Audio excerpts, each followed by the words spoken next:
Good morning दोस्तों, मैं doctor दर्पण शर्मा। देखिए, आज paper one UGC net JRF education का पेपर वन, उसको पेपर वन के ऊपर डिस्कस करते हैं कि उसमें कौन से टॉपिक्स में कौन कौन से क्वेश्चन आए थे। अगर आप एजुकेशन का पेपर लीजिए, आज मैं एजुकेशन का पेपर वन के ऊपर डिस्कस करूँगा। तो अगर हम बात करें तो डाटा एनालिसिस और मैसेज तो आया ही आया था, मतलब कि आपके 10 नंबर इसमें जो थे डाले गए थे। 5 क्वेश्चन आपको पैसेज के थ्रू पूछे गए थे और 5 क्वेश्चन जो थे वो आपको डाटा एनालिसिस के ऊपर पूछे गए थे।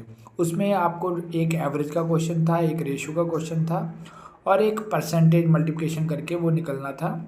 सो मीन मीडियन मोड का फार्मूला अप्लाई होना था, देन फ्रीक्वेंसी आपने निकालनी थी। आई थिंक मिलाकर 5 क्वेश्चन आपके पैसेज के और 5 क्वेश्चन आपके डाटा के हो गए। इसके बाद अगर हम रिसर्च की बात की तो रिसर्च के 5 क्वेश्चन आपको डाले गए थे। आईसीटी के बड़े सिंपल से क्वेश्चन आए थे, बेसिक नॉलेज आपको पूछी गई थी, तो ये 6 क्वेश्चन आपको डाले गए थे। कम्युनिकेशन के 3 क्वेश्चन थे जिसमें असर्शन और स्टेटमेंट के क्वेश्चन डाले गए थे। हायर एजुकेशन की बात की जाए तो वो भी 5 क्वेश्चन थे। टीचिंग एप्टीट्यूड भी जो थे वो स्टेटमेंट के क्वेश्चन थे, असर्शन और उसकी रीज़न दिए हुए थे, उसको आपने चेकआउट करना था।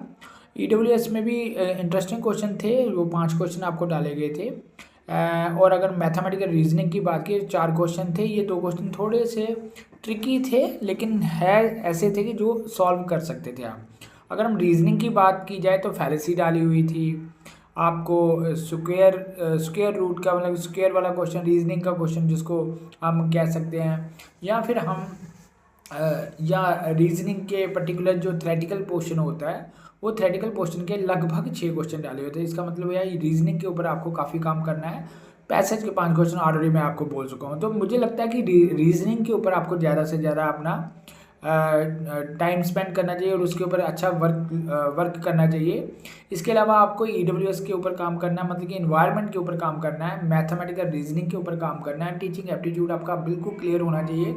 हायर एजुकेशन के क्वेश्चन आते हैं, ठीक है। हायर एजुकेशन को आपको पॉलिसीज़ देखनी है। एनईपी 2020 का क्वेश्चन डाला हुआ था, बड़ा इजी था।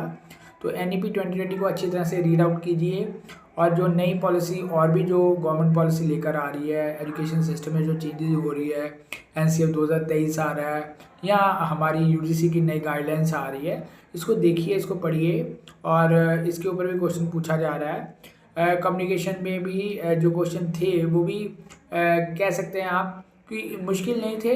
कंप्यूटर के ऊपर क्वेश्चन था, कंप्यूटर की वैरायटी के ऊपर क्वेश्चन था। तो आई थिंक अगर ओवरऑल मिलाया जाए तो पेपर मुझे लगता है कि एक एवरेज पेपर था, डिफ़िकल्ट पेपर नहीं था। अगर आपने तैयारी की है तो आप इसको क्रैक कर सकते हो। Thank you very much.